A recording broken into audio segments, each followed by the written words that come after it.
Okay. Hey guys, welcome to another episode of Entrepreneurship Facts. Today, I have a special guest for all of you, Will Hurst. This guy is amazing. He's part of a coaching program that I'm a part of, and we both pay a lot of money to be in. And well, at 24, he started a landscaping business that made $5 million a year.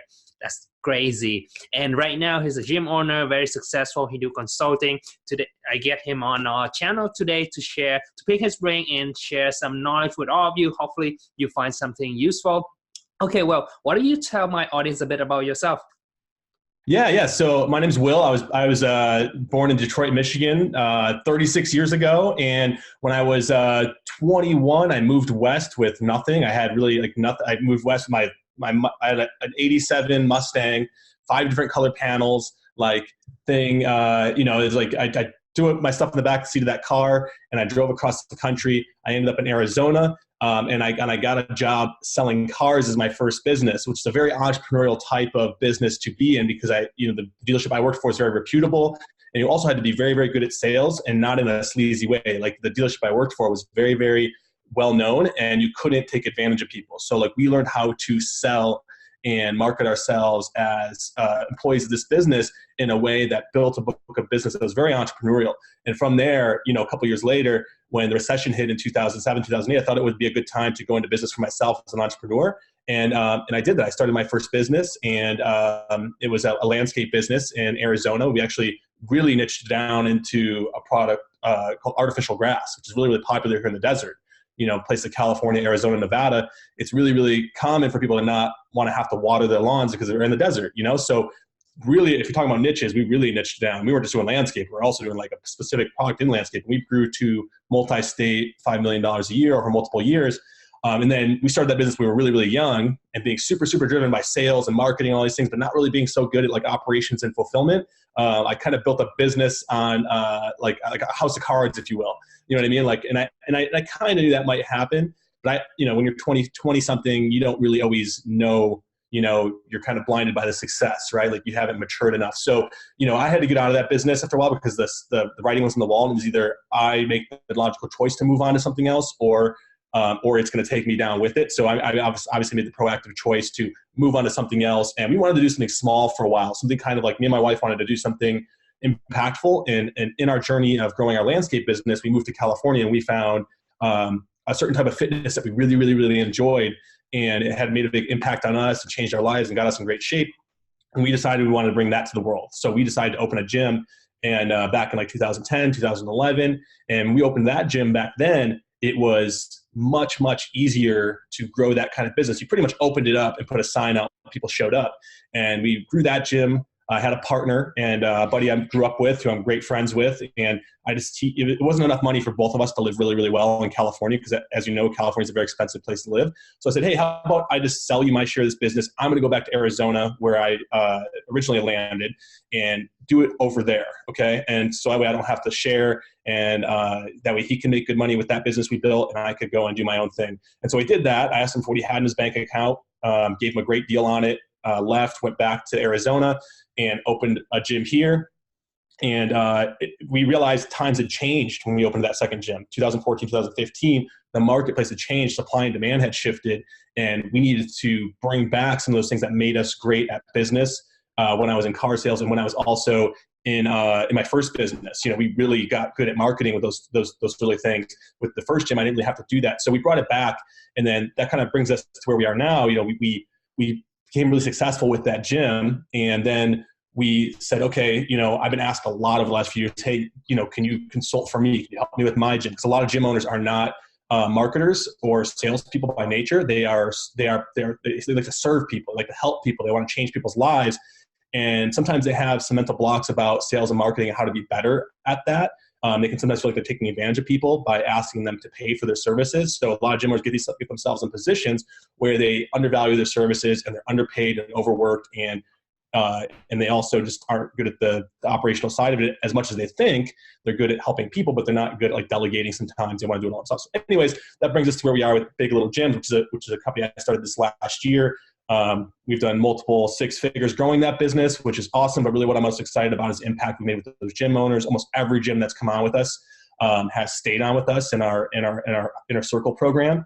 and have continued to get amazing results where we help them recraft their marketing message, position their brand in their market, because there's a million gyms in every city now. How do we make them stand out, teach, give them the tools and strategies and principles needed to separate themselves and have success in their market. And it's working. It's so exciting to see what we've used for ourselves, and which, by the way, it's not my original material. Over the last 15 years, I've invested, who knows how much money. I'm in a coaching program with you. We're spending 25, 30K this year just for that. And then, plus the travel and all these things. But I've been doing that for years. So, it's not like all of a sudden I woke up and said, oh, I'm going to sell, I grew one gym. I'm going to go ahead and teach everybody how to do it. It's like, no, we had depth in this, and it was time that we took it and gave it to people because we saw some holes in the market with some other gurus that were really making it all about the money. And don't get me wrong, like, you need to be successful, you need to make money, but you need to, more than anything, make impact. Otherwise you kind of lose your purpose as to why you're in business, right? So that kind of brings us to where we're at. So kind of where we're at, and there's a whole lot in between all that, but that's kind of the long story short. All right. That's awesome. Okay. So what you mentioned that when you first started your first gym, there was some backstory behind that make an impact in your life. What was that story? So what brought me to start that first gym? Yeah. Okay. So I was in California. I was we were living in Newport Beach. This company, the landscape company, was doing really, really well. We could afford to live on the coast and live in, we weren't like living it up crazy. We were in the bottom level of a duplex. So we were living about as cheap as you could on the coast, but we were there and that's all that mattered. But while we were there, of course, like, everybody's in great shape. You're running on the beach. Like, I also, like, this was like a new phase of life for us. I was in this place at 25, 26 years old that, like, most people hope to be in their 50s, living on the coast, doing what I want, traveling. Me and my wife are going to Bangkok, Thailand, things like that. And so we said, hey, if we're going to live this lifestyle, like, I want to be in shape too. I want to take care of my body. I want to take care of my mind. And at the time, like, what was popular still was very much like the bro style of lifting, like the bodybuilding style of lifting. Yeah. And I'm 6'2" and athletic, but I'm not built like a bodybuilder's frame. I'm kind of long and lanky.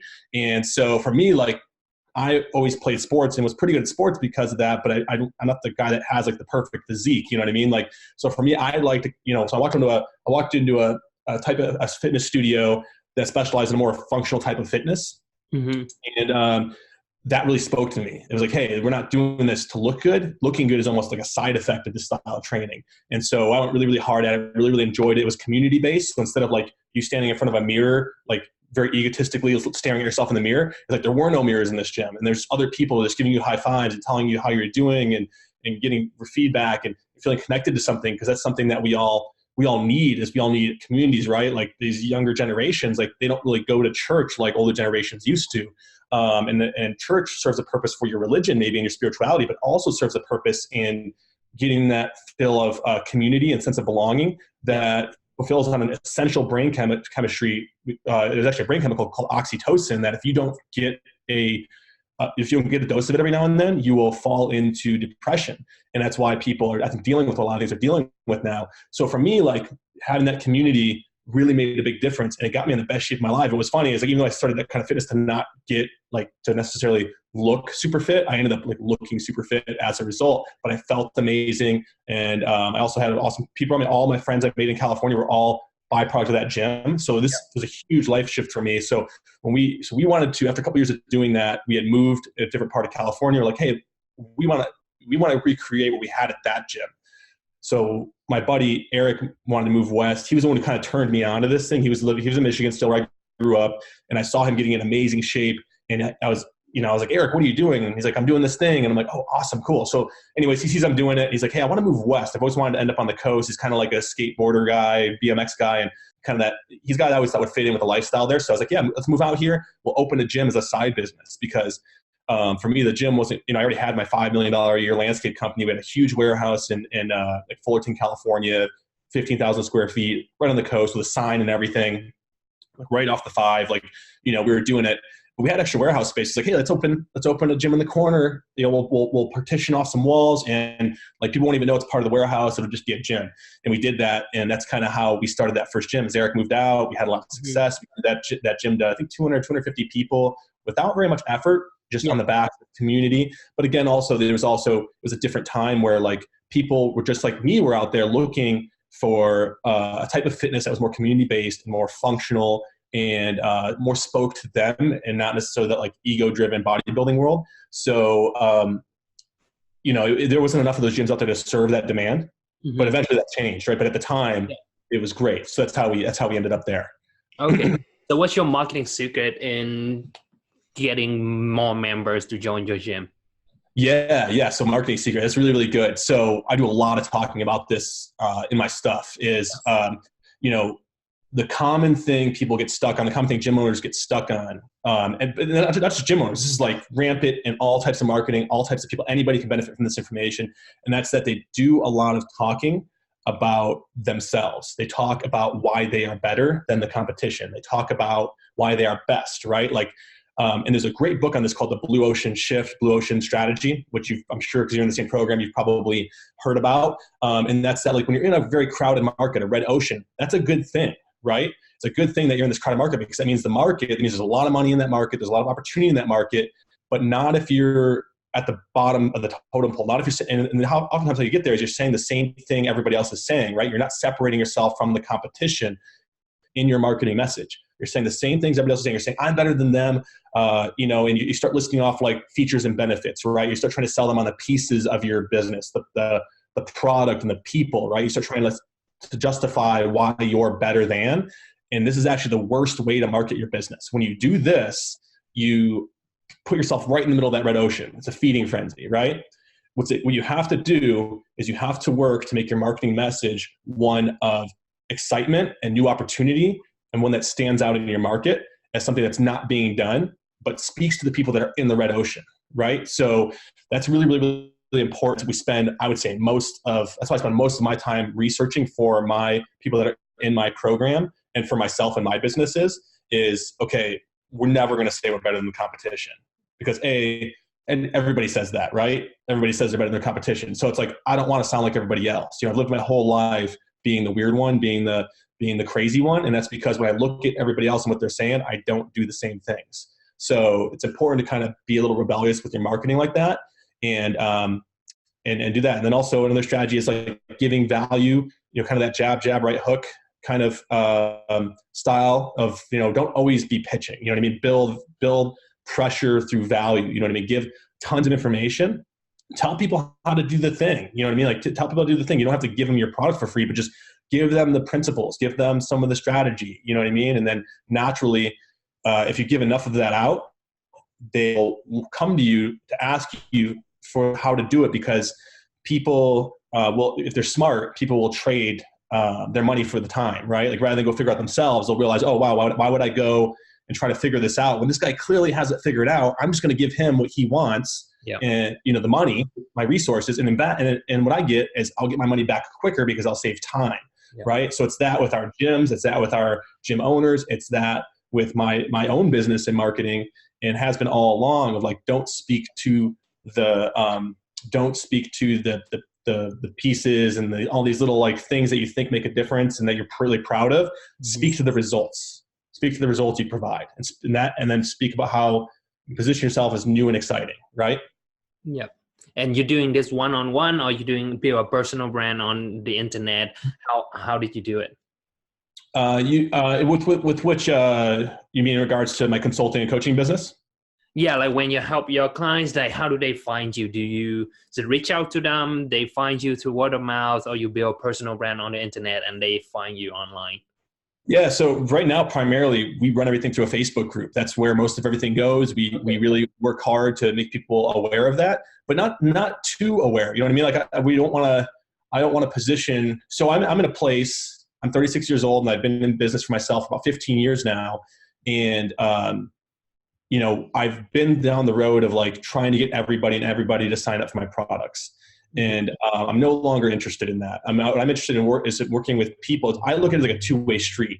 And I used to have some improper beliefs around money. I used to have some really bad beliefs around money that like, okay, if I'm taking money from someone, I'm now their servant. And now I realize that that's not true at all. Like when I take money from someone, it's a two-way street. They now have to perform too, right? Like the money is just a measurement of the amount of value that my service is worth. And now we both need to go to work. Okay. Yeah. And so so I don't really do a lot of pitching. And when I first started it and I was really, really excited and I first got in this program, I did, and it worked okay. And I wouldn't go back and undo it. But now having tested a few different things, I found for me, what works best is value, value, value. And honestly, like I'm not much of a personal brand or influencer guy. I just get on my Facebook and I just let people know what I'm thinking about. And then in my group, where I screen heavily to make sure they're all gym owners, because we get a lot of marketers that try to get in that group, that are our customers. Which who knows, maybe one day I'll serve those marketers, because it's obvious they need help if they're trying to get in my group, because they're trying to figure out the things I'm teaching. So, and that's a common thing for a lot of us marketers, other marketers trying to get into our stuff. And it's like, I'm not here to serve you. I'm here to serve this particular niche. Right. So, once I get in there, like I'm really just dumping every day, publishing every day. Like Stephen Larson says, publish every day. And what's funny is you get good at it. Like, that's the thing, is people think, and I remember going through this just earlier this year when I was like, I'm gonna start publishing every day. I don't even know what to talk about. And then I just like got hyped up one day and I started publishing. I didn't even have an idea of what I was gonna say. And sure enough, like it all just came out. It was like the words were living through me. Yeah. And then I play them back, and I go back and listen to them. They're not even that good. And then you look at, I play back my own. It's funny. My wife's like, are you listening to your own podcast? And I'm like, yeah, I do listen to my own podcast because I want to hear how I sound and how excited I am and how my tonality, I'm not so much trying to be like, into my own stuff, but like I can tell that like I've gotten better. You know what I mean? Like I've gotten better. So I just get those reps, man. Just get those reps and just keep publishing every day. And eventually like the message and the words will start to come through you, and people will start to understand what you're saying and what you're meaning and the things you're providing. They'll be able to tell that you care. Yeah, I guess it's like getting in shape, right? When you're out of shape, you just have to put in work, stay in diet, and work out. Just stick with the plan. The reason why most people fail, I guess they try for maybe a week or 2 weeks to like a month, and then they're like, okay, this is not working, and they stop, right? It takes a lot of time and effort. So that's great. Yeah, sorry, go ahead. Yeah, so they don't want to let themselves suck long enough to actually get good. Like everybody sucks, right? Like the problem is they're looking at people like Gary Vee or Stephen Larson or Russell Brunson who are already good. But even Stephen Larson says, if you go back and listen to his podcast at the beginning, like they're awful. He's like, they're terrible. But he lets them stay there because they're an example of where he started and how far he's come, right? And I'm doing the same thing with my stuff. Like I remember I just published, I was like, I don't care, whatever happens to it. And it's like, I go back and listen to some of mine and I'm like, I'm stuttering, stumbling, talking way too fast. I still talk way too fast now. And I'm sure I will look back at this video and be like, man, what was I talking about then? But, like it's only 7% of what you say has to do with the words. People can get an idea of what you mean and how much you care through tonality and body language and intensity and passion. And that I know I'm delivering on, That's amazing. No, I totally agree with you. Okay, so I guess the big secret for you is to build an audience, even though you're not building a personal brand, but you're still building up an audience in your Facebook group, right? That's how you get your message out. Then that's how you find your clients and then grow your business. So that sounds right? That sounds right, yeah. And I did some work early on in trying to find out where my clients were, like either other groups, leveraging email lists, making relationships with people who had email lists or lists of my potential clients, primarily gym owners, and finding ways to leverage those things, and getting in front of them, and then inviting them over to my group, not by just pitching them on my group, but just giving tons of value. And I know value is a buzzword these days, but like, and most people will try to give value by giving some really, really baseline stuff. But like, no, I'm a gym owner myself, so I know the pain they're dealing with, the problems they're dealing with. And I've done the exact things that they've done wrong. So I literally talk about those things, which gives me an edge, because the other marketers that are trying to service that contingency of people, they can't speak to that. They don't know what it's like. They think it's all about just getting more leads. And it's like, as a gym owner, if I get one more message from a 22-year-old kid about how to get more leads for my gym, my head's going to explode, because like, it's clear that they don't understand the real problem. When I talk about it, it's like, okay, it actually hits them at the core, because they're like, okay, this guy really knows what the problem is, That makes sense. Okay. Well, I'm sure a lot of people who are listening right now would have this question for you. How much value do you give out for free, and how much of it do you keep as a pay thing? Yeah, man. I mean, almost all of it. I mean, like the only thing like I say I won't give out is like I won't, when they sign up for my program, we literally walk them through like point and click. Like it's very practical. Like our program is very, very, very practical. It's literally like, here's the 5 tools you need. We have our own CRM, so we give them access to that. We give them like done for you funnels. We give them done for you copy, because I could spend months teaching the principles on how all this stuff works and how to do it.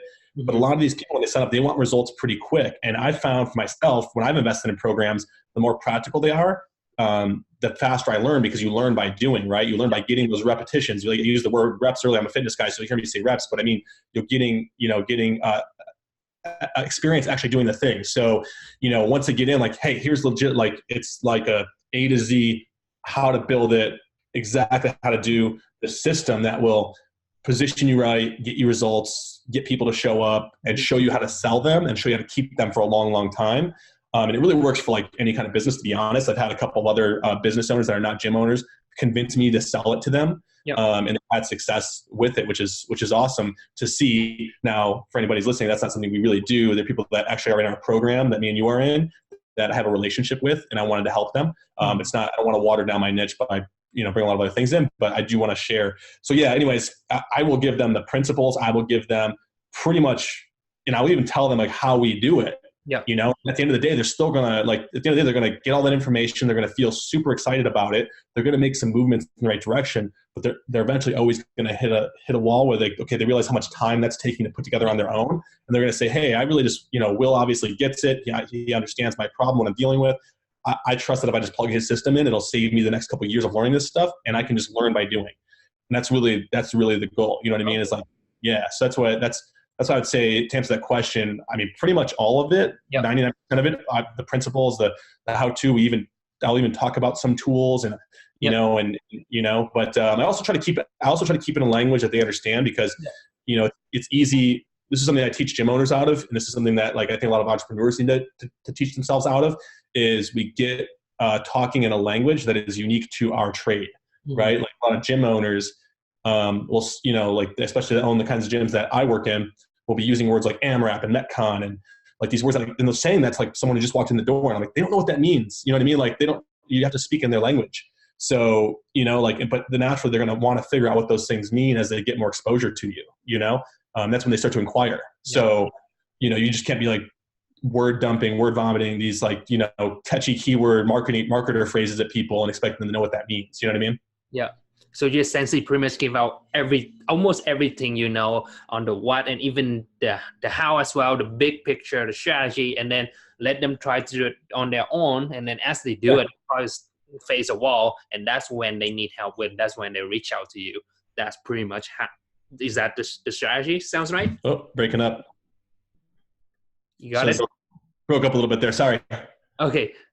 So I edited to make it run smoothly. Don't worry. So pretty much the strategy is that you give out almost pretty much everything and you tell your audience the what and the how, what they need to do, the principle, the big picture of it. Then they go out, they try to do it themselves, and eventually they're going to face a wall, and that's when they will need your help. That's when they reach out to you for your advice, right? Yeah, 100%. Like an example would be like I've done podcasts on like how to formulate, like how to put together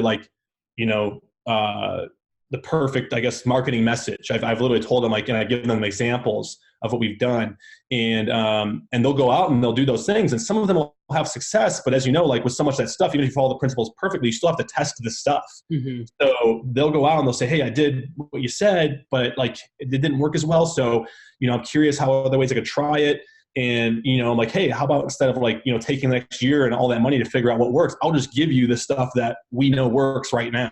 Like it's been tested in 100 different markets with hundreds of gyms, and literally plug it in and run. And then you have a baseline of material you can build your own on top of, that's really key, is hey, I'll just give you an ad and an image and a funnel and a process and a system behind that with the automation behind that all works. And then instead of you trying to build that from scratch and then trying to make it yours, you can take my stuff and then you can iterate on top of it. So, it's all about establishing baselines.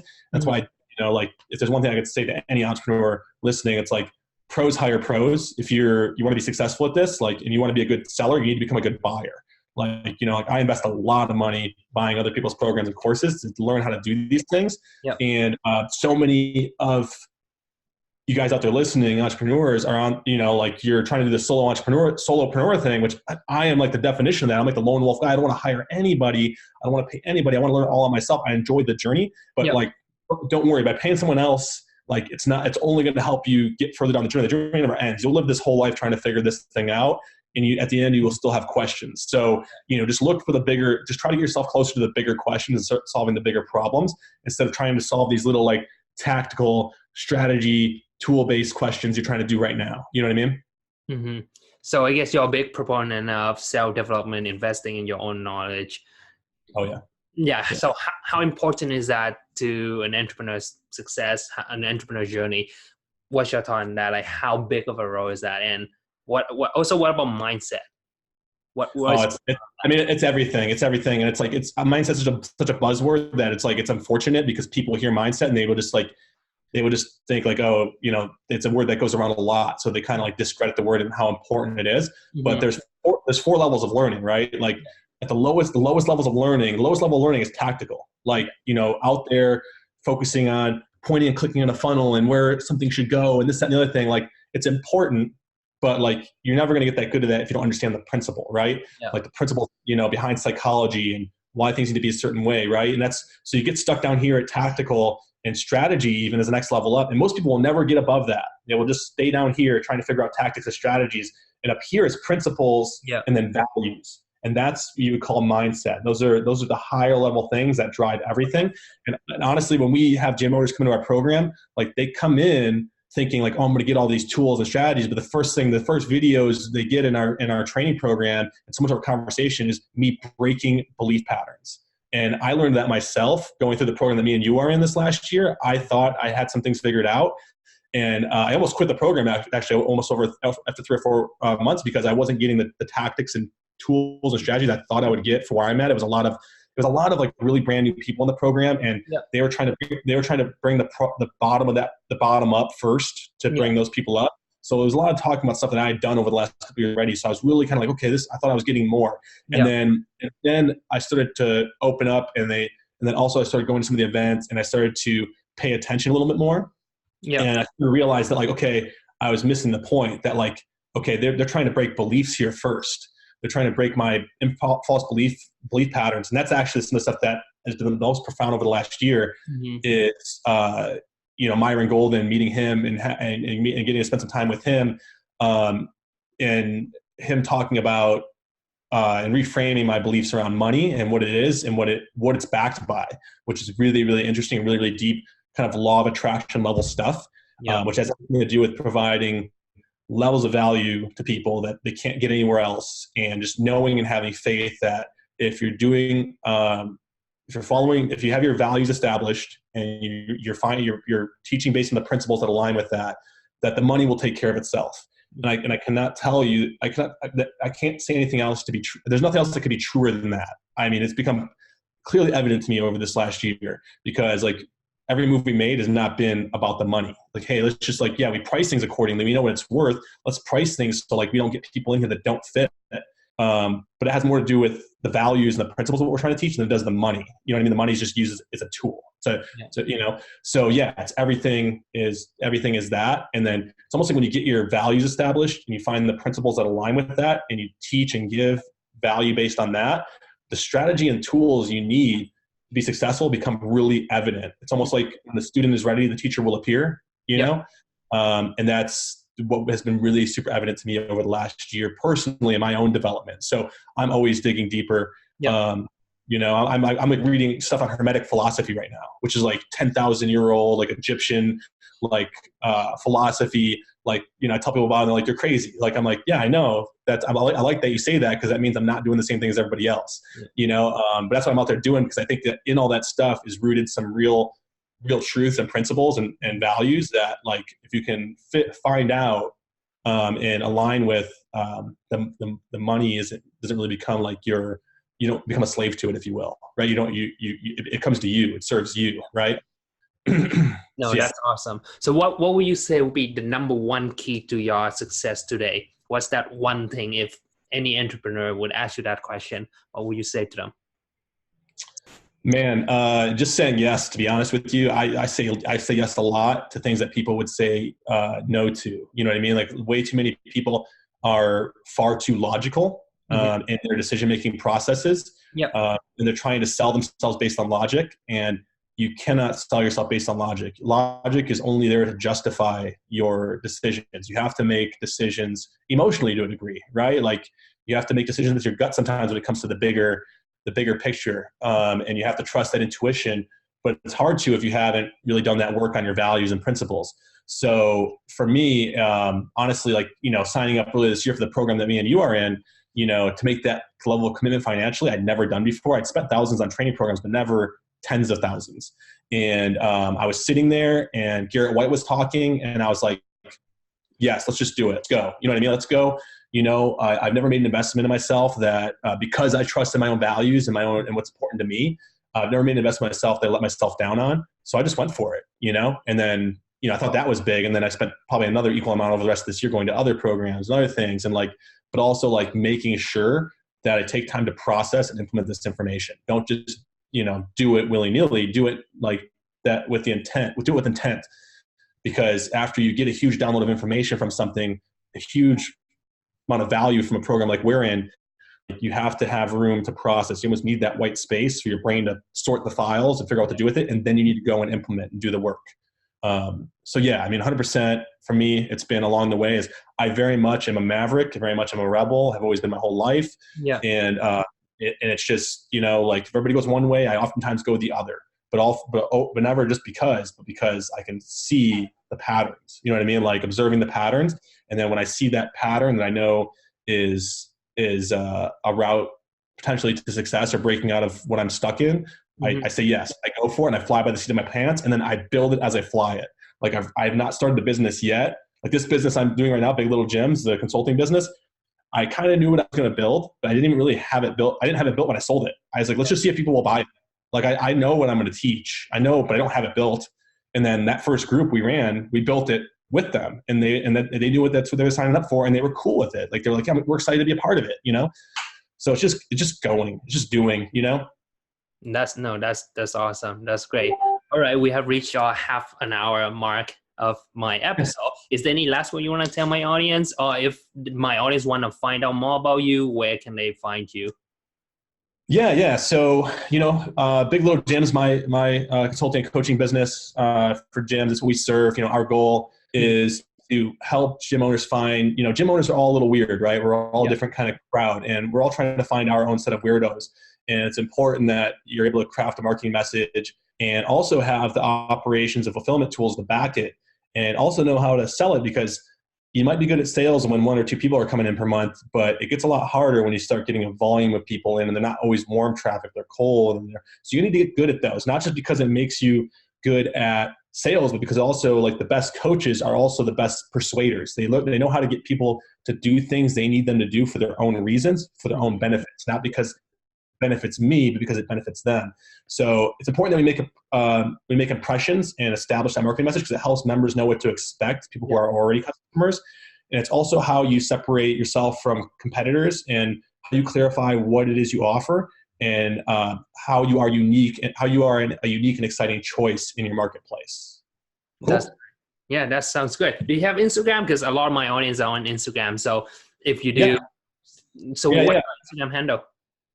Yeah. So my handle's Maverick Will. So Maverick Will, MAVERICK Will. And then, if you're in the gym space, the consulting coaching business is at Big Little Gyms. And I'm not as active on Instagram as I'd like to be, because I'm not really an influencer type. But if enough people show up and want to hear me talk on there, I'll definitely start to publish more. So, that'd be awesome. Okay, sounds good. All right. Thank you so much for your time, Will. You drop a bomb of value today. I'm sure everybody who's listening to this took out a lot of value and learned a lot from you. I appreciate your time so much. Thank you. All right. Yeah, thank you so much, David. This is amazing. Thank you so much. Yeah. All right. Take care. All right. So that's it. Thank you for your time. Yeah, man, that was good. How'd I do?